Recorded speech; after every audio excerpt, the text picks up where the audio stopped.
everyone and welcome back to my channel. So it's been a minute since I've posted, but I am back. Everything's good. It was just an extremely busy month. I did a lot of traveling. I had a lot of stuff I had to take care of, but I am back now and everything's good.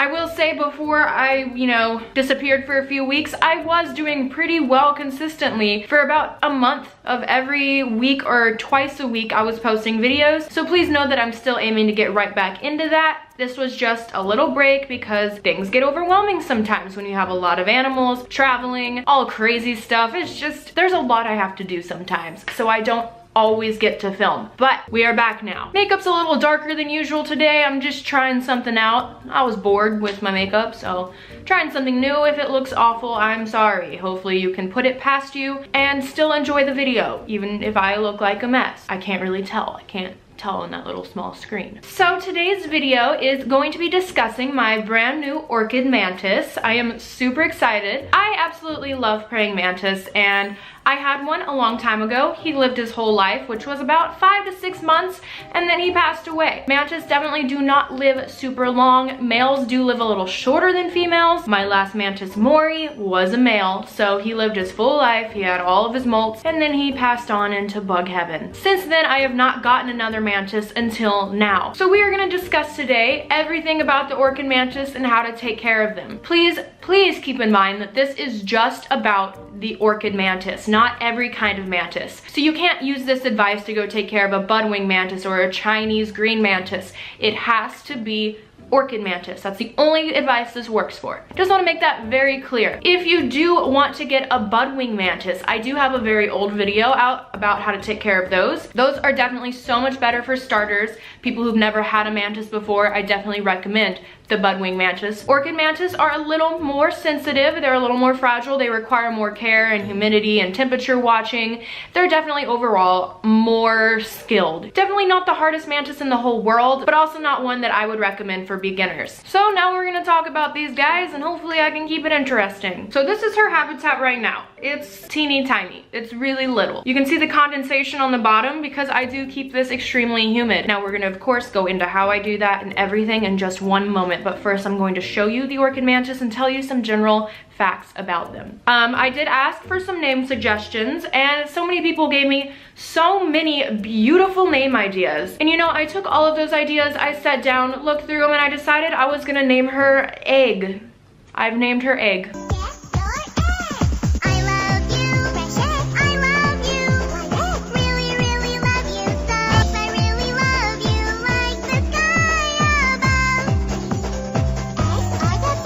Don't ask me why I do these things because I don't know. But I've named her Egg, and that's gonna be her name. Sorry to everyone that recommended actually good names. But there she is. As you can see, she's extremely small. Now, these guys are called orchid mantis because they resemble a flower.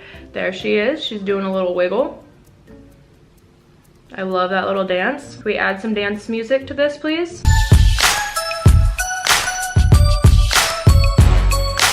I'm gonna put her away while we talk about them because she's extremely small and I don't want to lose her or hurt her, of course. I do have other footage of her, so I'll periodically show that while I talk so I don't bore you guys to death.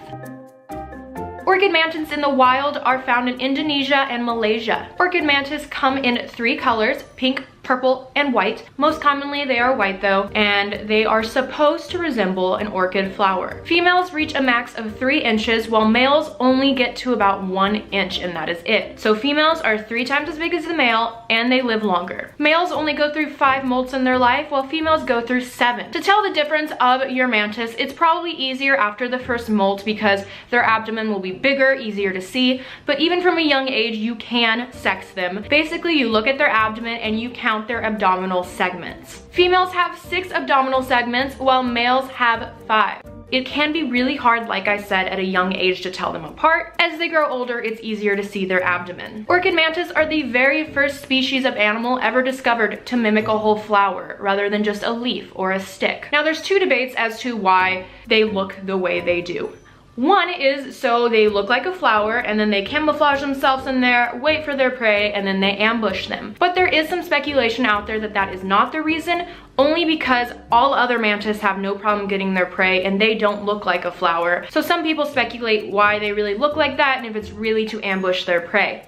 I personally think it definitely is just another way to be an ambush predator by camouflaging themselves, but again, there are other people out there who believe otherwise. 2 weeks after their very last molt, females are ready to mate. When they're very first born, they're actually a black color and a red color. It kind of mimics an ant. But after their first molt, their colors start to come in and they either are the white or the purple or the pink color. Males mature much quicker than females, which is why they have a shorter lifespan. Also, males develop wings and can fly, while females don't typically fly.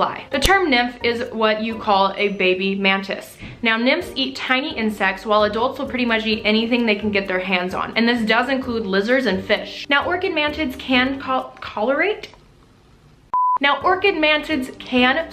temperatures ranging from 70 degrees all the way up to 90. But both on the low and high spectrum of this is very minimal for them. They don't want to be exposed to 70 degrees for too long or 90 degrees for too long. Their most perfect temperature is around 80 degrees. Now, glass enclosures for orchid mantids are so much better than the mesh enclosures that some other people use for other species of mantids. This is because orchid mantids love humidity, and when it comes to mesh setups, the air can escape way too easy and then it can't retain the moisture and it just becomes a very dry environment. I recommend putting a heat mat on one side of the enclosure, and this way they can decide what range of temperatures they want to go to. If they're a little too warm, they'll go over to the cool side. If they want a little more warmth, they'll go over to the warm side. Now, keep in mind that the heat mat should go on the side of the tank, not on the bottom. Their tanks should always range from anywhere from 60 to 80% humidity. Nymphs actually do better in the little lower side of the humidity, while adults do best around 80%. For nymphs, you can just spray down their cage as little as once a week. With the help of the heat mat and a closed off lid, it really should keep the water in there just fine. For a basic glass enclosure, I put tin foil over the lid so they can't get out, but they can still perch upside down on the top. A lot of people also get the cups like I have, like the little deli cups, and they normally have a lid with some mesh on it. You could definitely find these readily available online. Now, while nymphs can just be sprayed down around once a week, adults should be sprayed down about every other day. Now, it's best to only spray around the mantis and not right on them. You don't want to soak the mantis. Not only can you actually drown them from too much water, but the water also just stresses them out a lot of the time. So it's best to spray around the mantis so they can go to the water droplets and collect them if they want to, and they can just have a humid environment instead of being drenched. Now, do not put a water dish in your mantid's cage, because if they accidentally fall into it, they can easily drown. They can get all of their water from spraying down their enclosure and from the flies that you feed them. Now, some people feed mantids brown small crickets, but I actually do not recommend this. A lot of mantids can't digest crickets correctly and they end up regurgitating them and die. I recommend house flies, blue bottle flies, fruit flies, hover flies, and butterflies. Everything flies. Now, a proper enclosure for them is 3 times their height and 2 times their width. So, for example, an adult female gets about 3 inches. So a minimum enclosure size for an adult praying mantis is around 9 inches by 6 inches. The most ideal enclosure, though, is 11 by 8 by 8.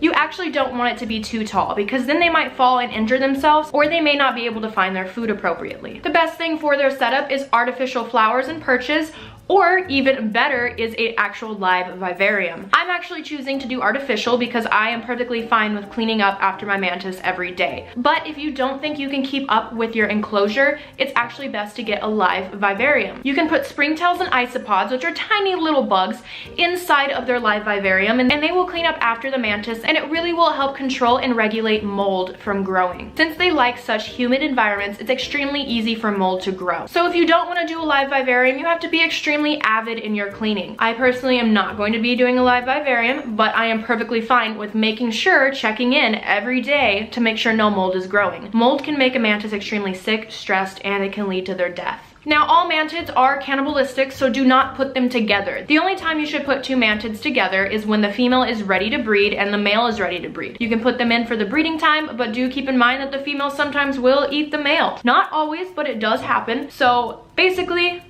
don't put them together unless you need baby mantids for some reason. Now, if you are going to use any kind of substrate like Eco Earth in your tank, you have to make sure you change it out once a week. Or you can use paper towels, which you may not have to take out as much, but it is much harder to keep the tank humid if you don't have any moss or Eco Earth or anything at the bottom of the tank. Now, when it comes to what to feed them, it really depends on what stage of life they are in. Between their first and second molt, they should eat common fruit flies, also known as a melanogaster fly, I'm pretty sure. I'm really bad at these names, but that's what I remember it being called. It's like melanogaster, melanoma. If you or a loved one has been diagnosed with mesothelioma, okay. We'll just call it a common fruit fly. Another thing you can look for is the size on the bottle. Any fruit fly that is 1/16 of an inch is good for them between their first and second molt. Between molt 3 and 4, they can have Heidi fruit flies. These guys are 1/8 of an inch, so they're about double the size, and that's going to be what is best for them nutritionally to continue to grow. After their 5th molt, they could have house flies, hover flies, blue bottle flies, butterflies, and moths. I think it's best to stick to these things rather than feeding them crickets because it can be risky, and there's no need to really be feeding them the lizards and stuff that they may catch in the wild because that's risky again for the mantis. The lizard could turn around and chomp the praying mantid's head off or whatever. So just stick to these things. And that's pretty much everything there is about the mantis. Yay, now you know. Now right now, like I showed you guys, she is in the little deli cup container, but I do have a bigger container for her to go into once she goes through her first few molts. I don't want to put her in there yet because she's still a little too small and could get lost in there or fall and hurt herself, but right now I'm actually keeping her little deli cup inside of that tank, and it really is holding the humidity amazingly. So I definitely recommend glass enclosures or the little deli cup with the mesh lid on the top, but just make sure you know a good way to keep up with the humidity or your orchid mantis will not live long. So that's the video, and I hope you enjoyed meeting Egg. I love Egg so much. She's the best egg in the world. So yeah, thank you guys so much for watching. Something really important that I want to announce, promise I'll keep it short, is that there is something called Pet Fest that is coming up on August 11th of 2018. This is taking place in Ohio, and it is a free event for any of our fans to come meet all of the pet YouTubers in the community that are attending. It's gonna be me, Tyler Ruggie, Emma Sampson, Tori, Pug Pibble Hedgie. I can never say her name, I'm sorry, Tori. It's like a tongue twister. Pickles Pets, Emma Sampson, did I already say that? Maddie Smith, Lori Hart. I'm so bad at remembering everyone. I think that's it. That's everyone. I really hope that you guys come out and meet us because it's a free event. It takes place from 10 a.m. to 3 p.m. at the Mason Manor House. This is in Mason, Ohio, but no pets are allowed. There is a rescue that is coming to the event, and they're going to have some animal ambassadors with them. So there are animals to meet, but this is mostly to meet your favorite pet YouTubers. We don't want animals there because we don't want unnecessary stress, overheating, or clashing with another animal. We just don't know. We can't keep all the animals safe. So there will be animals at the event, but please do not bring your own animals. We cannot keep them all safe, so it's what's best. The event is free, but I do recommend you guys going to the poll in my link, or in my description. The poll in my description lets you answer whether you're coming or not and how many of you are coming. This is so we can prepare for you guys and aren't overwhelmed. We do not want TanaCon 2.0 to happen. We want everyone to be safe and happy and prepared, so we want to make sure we have the space for you guys. So if you are interested in going, please go to the poll and just say that you're going, and I will love to see you guys there. Yeah. So thank you guys so much for watching. I love you guys so much. Please subscribe if you haven't subscribed yet. I have so many amazing fun videos that I want to share with you guys, and I would love for you to be a part of the family. So please subscribe, leave a comment if you like Egg. Tell me how you feel about Egg. If you think she's a good egg, leave a comment. And yeah, subscribe. Thumbs up, not thumbs down. If you put a thumbs down, Egg will cry herself to sleep. So please leave a thumbs up and not a thumbs down. I love you guys so much. Thank you for watching. I will see you guys next time. Goodbye.